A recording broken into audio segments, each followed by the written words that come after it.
தமிழ்ச்செல்வி பஞ்சாயத்தை கூட்டி எல்லார்கிட்டயுமே என் குழந்தைய நான் மயக்கத்தில் இருக்கும்போது எனக்கே தெரியாம தூக்கிட்டு போயிட்டாங்க. அதனால என் குழந்தைய மீட்டு கொடுங்கன்னு சொல்லிட்டு நின்றுக்கிட்டு இருக்காங்க. இதை கேட்டுட்டு சேதுவும், இது என் குழந்தைய நான் தான் வளர்ப்பேன்னு ரெண்டு பேருமே அடம்பிடிச்சுக்கிட்டு இருக்காங்க. உடனே பஞ்சாயத்து தலைவரும், இங்க பாருங்கப்பா, நீங்க பேசுறது எல்லாமே உங்க பக்கத்துக்கு நியாயமா தான் இருக்கு. அதனால நாங்க இந்த பொறுப்பை அந்த குழந்தைங்க கிட்டயே ஒப்படைச்சிடறோம். சீட்டை குலுக்கி போடுவோம். எந்த குழந்தை யாருக்கு வரட்டும்னு குழந்தைங்களே முடிவு பண்ணட்டும்னு சொல்லிட்டு சீட்டை குலுக்கி போடுறாங்க. அப்போ அதே மாதிரி பெண் குழந்தை தமிழ்ச்செல்விக்கிட்டையும் ஆண் குழந்தை சேதுக்கிட்டையும் வர்ற மாதிரி தான் இருக்கு. இதை பார்த்துட்டு தமிழ்ச்செல்வியும், கண்டிப்பா இந்த மாதிரி ஒரு குடும்பத்துக்கிட்ட என்னால் என் குழந்தைய விட்டு வைக்க முடியாது.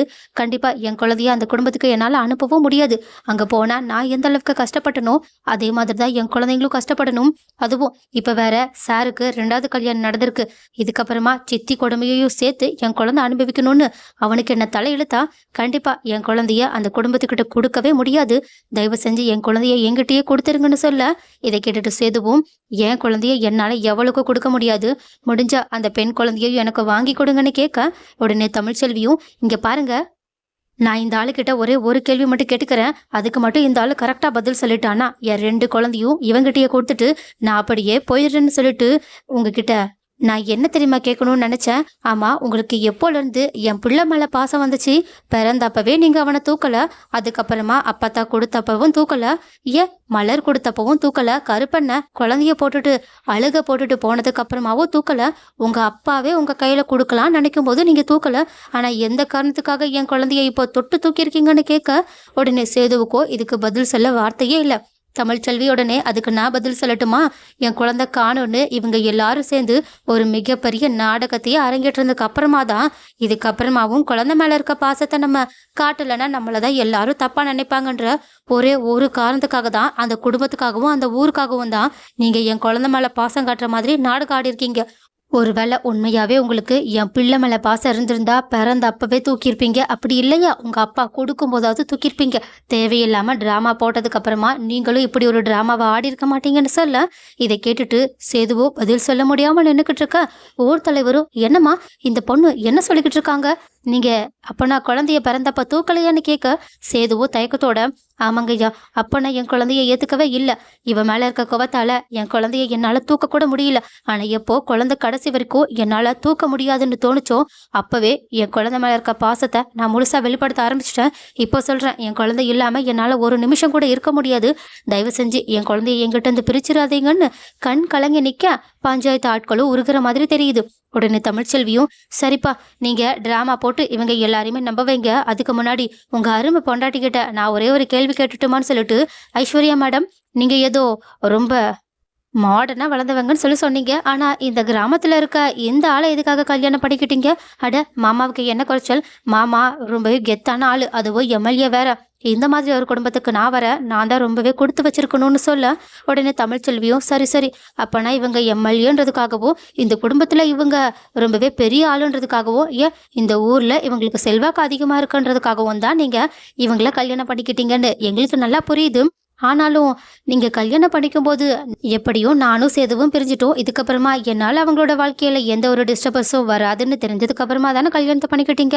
ஆமா, இதுக்கப்புறமா உன்னால சேது மாமாவோட வாழ்க்கைக்குள்ள வரவே முடியாதுன்றத கன்ஃபார்ம் பண்ணதுக்கு அப்புறமா தான் நான் மாமாவை கல்யாணம் பண்ணிக்கிட்டேன். அதுவும் நான் மாமாவை கல்யாணம் பண்ணதுக்கு அப்புறமா உன்னால சேது மாமா பக்கத்துல கூட வர முடியாது அப்படின்னு சொல்லிட்டு அவங்க லைட்டா வெள்ளத்தன்னத்தை எட்டி பார்க்குற மாதிரி பேச ஆரம்பிக்க, அதுக்கப்புறமா ஈஸ்வரி கண்ணை காட்டின உடனே அவங்க அமைதி அடைஞ்சிடுறாங்க.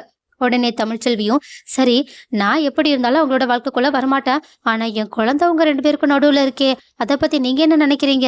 நான் என்ன நினைக்கிறது, சேது மாமா கிட்ட நான் எவ்வளவோ சொல்லிட்டேன், குழந்தைய மலர் வளர்க்கட்டும்னு. ஆனா மாமா தான் கேட்கவே மாட்டேங்கிறாங்க அப்படின்னு சொல்லிட்டு முணுமுணுத்துக்கிட்டே இருக்க, உடனே தமிழ்ச்செல்வியும், அப்பனா நீங்க இன்னும் குழந்தைய வளர்க்க ஆரம்பிக்கல, குழந்தைய பார்த்துக்க ஆரம்பிக்கல, கரெக்டா?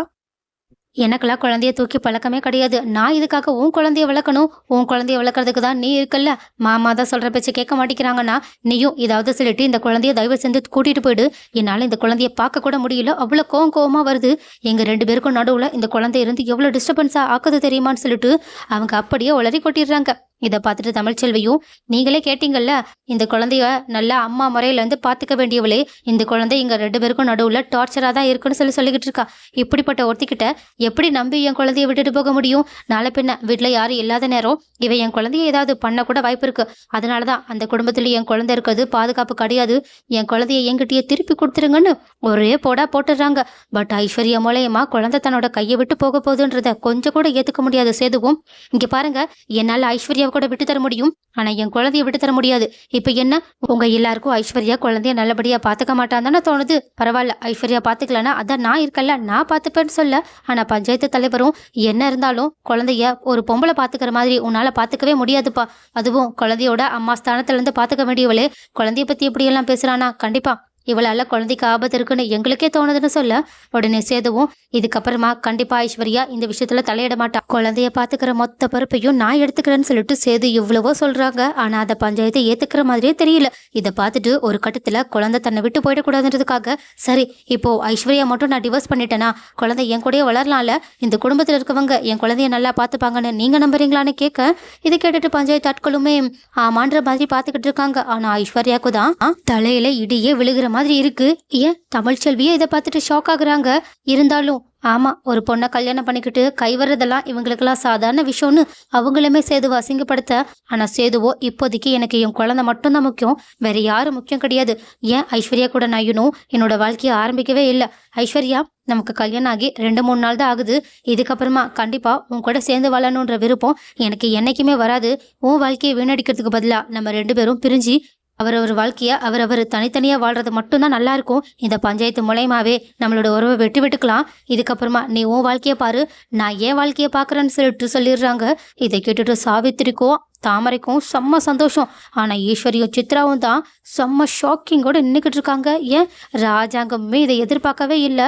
ஒரு கட்டத்துல ராஜாங்கமும் எல்லார்கிட்டயுமே, ஏற்கனவே இந்த கல்யாணத்தப்போ சேது எனக்கு யோசிக்க டைம் வேணும், எனக்கு ஒரு 6 மாசமோ 1 வருஷமோ டைம் கொடுங்க, அதுக்கப்புறமா நான் கல்யாணத்தை பண்ணிக்கிறேன்னு சொல்லிட்டு என்கிட்ட எவ்வளவோ சொன்னான். ஆனா நான் தான் எல்லாம் மனமேடைக்கு வந்ததுக்கு அப்புறமா அந்த பொண்ணு அசிங்கப்படக்கூடாதுன்றதுக்காக அவசரப்பட்டு சேதுவையும் ஐஸ்வர்யாவையுமே கல்யாணம் பண்ணி வச்சுட்டேன்.